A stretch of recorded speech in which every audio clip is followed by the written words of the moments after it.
তো বস চলে এসেছি নতুন ভিডিও নিয়ে। তো আজকে এই ভিডিওতে দেবদার 50তম সিনেমা নিয়ে কথা বলবো।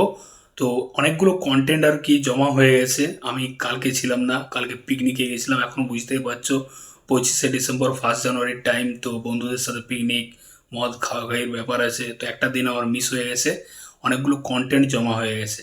কারণ প্রসেনজিৎ চ্যাটার্জির বিজয়নগরের হীরের টিজার এসছে, রাজ চক্রবর্তীর আপকামিং সিনেমা হোক কলরবের টিজার এসছে, দেবদার প্রজাপতি 2 রিলিজ করেছে, সেগুলো নিয়ে ভিডিও বাকি আছে। এছাড়া দেবদার 50তম সিনেমার পোস্টার চলে এসছে, অ্যানাউন্সমেন্ট পোস্টার। তো সেটা নিয়ে আজকে এই ভিডিওতে কথা বলবো। তো দেবদা তার আগের দিনেই মানে 24 তারিখে আর কি একটা অ্যানাউন্সমেন্ট দিয়েছিল আর কি, ছোট্ট একটা ঝলক দিয়েছিল #ব্যাড দিয়ে। আমার তো ওই অ্যানাউন্সমেন্ট টিজারটা হেভি লেগেছিল বস। ওই ব্যাকগ্রাউন্ড স্কোরটা বস হেভি ছিল। আমার মনে হচ্ছিল যে একটা out and out action cinema হবে, ঠিক খাদান টাইপের। তো আমি খুব এক্সাইটেড ছিলাম। কিন্তু যখন থেকে একটা খবর উঠে আসলো যে এটা #ব্যাডটার ফুল ফর্ম হতে চলেছে বাইক অ্যাম্বুলেন্স দাদা, ভাই সত্যি আমার মনটা ভেঙে গেছে। মানে আমি এক্সাইটেড ছিলাম যে একটা out and out action cinema হবে, কারণ যেরকম নামটা ছিল ব্যাড এবং যেরকম ব্যাকগ্রাউন্ড স্কোরটা ছিল না ভাই, সলিড। তো আমি চেয়েছিলাম যে একটা out and out action cinema হবে, ঠিক খাদান টাইপের। যাক, হয়নি।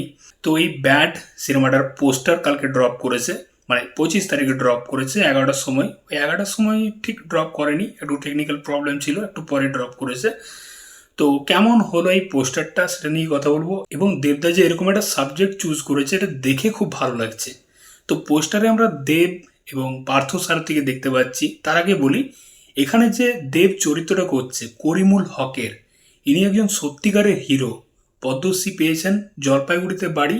তার মা মারা যায় 1995 সালে অ্যাম্বুলেন্স না থাকার জন্য। ঠিকঠাক টাইমে হাসপাতালে পৌঁছাতে পারেনি, তার মা মারা যায়। এবং তখন থেকে তিনি এই চ্যালেঞ্জ নিয়েছিলেন যে তিনি তার বাইকটাকে, তার নিজস্ব বাইকটাকে অ্যাম্বুলেন্স বানাবেন। এবং সেই বাইকে করে এখনও পর্যন্ত 7,000 মানুষকে সার্ভিস দিয়ে গেছে। সত্যি মানে লেজেন্ড মানুষ বস। এই মানুষগুলোর গল্প কেউ বলে না। তো দেবদা এত বড় একজন স্টার অ্যাক্টর হয়ে, মেগা স্টার হয়ে এরকম যে একটা সাবজেক্টে সিনেমা করছে, এটা দেখে ভালো লাগছে ভাই, সত্যি খুব ভালো লাগলো। তো পোস্টারটা মানে দারুণ হয়েছে, খুব সিম্পলের মধ্যে পোস্টারটা রেখেছে। তো আমরা দেখতে পাচ্ছি একটা বাইকে দেবদা বাইকটা চালাচ্ছে। তো দেবদার যেরকম লুকটা দেখতে পাচ্ছি খুবই সিম্পল, সাধারণ একটা ছেলের লুকে দেবদাকে দেখতে পাচ্ছি।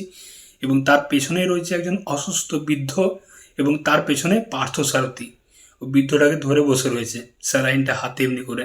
তো দেব পার্থ সারথী জুটি অনেকদিন পর আবার এই সিনেমাতে আমরা দেখতে পাবো।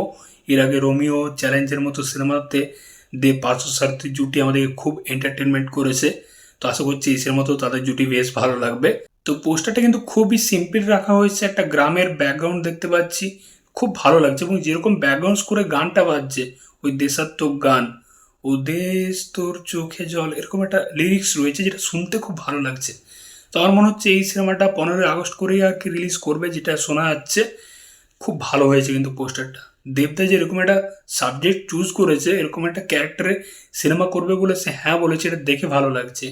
এই মানুষগুলোর গল্প কেউ বলে না, এরা ওই ঢাকায় পড়ে যায়। অথচ কত মানে এখন সোশ্যাল মিডিয়াতে জামা খুলে প্যান্ট খুলে নাচ করছে, সেগুলো ভাইরাল। সিরিয়াসলি ভাই, এটা খুব ভালো লাগলো দেখে। এবং এই সিনেমাটা প্রডিউস করছে দেবদার প্রোডাকশন হাউস তো রয়েছেই, দেব এন্টারটেনমেন্ট ভেঞ্চার্স, তার সাথে নন্দী মুভিজ। নন্দী মুভিজ এখন ভাই যেরকম সিনেমা করছে, যেরকম অ্যাক্টারদের সাথে সিনেমা করছে, মানে সত্যি ভাই এই কিছুদিন পর মনে হয় SBF এর পাত্তা গুল হয়ে যাবে।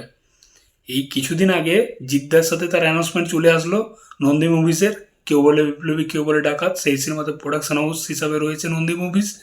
আবার এখানেও দেবদার সাথে জয়েন্ট ভেঞ্চার্স হয়ে এই বাইক অ্যাম্বুলেন্স দাদা। তো যে আমরা নামটা মানে শুনছিলাম ব্যাড বলে, #ব্যাড, তার ফুল ফর্ম হচ্ছে বাইক অ্যাম্বুলেন্স দাদা। নামটা কিন্তু বেশ ইন্টারেস্টিং। দেখা যাক সিনেমাটা কেমন হয়। তো এই সিনেমাটা ডিরেক্ট করতে চলেছে বিনয় এম মোডগিল। নতুন ডিরেক্টর বলবো না, তিনি এর আগে বলিউডে ম্যানে প্যার কিয়া, হাম সাথ সাথ এর মতো সিনেমাতে অ্যাসিস্ট ডিরেক্টর হিসাবে কাজ করেছেন। তো দেখা যাক এই সিনেমাটা কেমন হয়। অক্ষয় কুমার বলিউডে টয়লেট এক প্রেম কথা বা প্যাডম্যান এই টাইপের সিনেমা কিন্তু করেছে, গল্প ওরিয়েন্টেড বা সাবজেক্ট ওরিয়েন্টেড। তো দেখা যাক দেবদা এরকম একটা সাবজেক্ট চুজ করেছে, এটা দেখে ভালো লাগছে। তো আমি সত্যি খুব এক্সাইটেড এই সিনেমাটার জন্য। সিনেমাটা তো পুজোতে আসবে না 100%, 15ই আগস্টই আসতে চলেছে। তো তোমাদের পোস্টারটা কেমন কি লেগেছে অবশ্যই কিন্তু কমেন্টে জানিও। চললাম, দেখা হচ্ছে পরের ভিডিওতে। চ্যানেলটায় নতুন হয়ে থাকলে কিন্তু অবশ্যই সাবস্ক্রাইব করে যাও।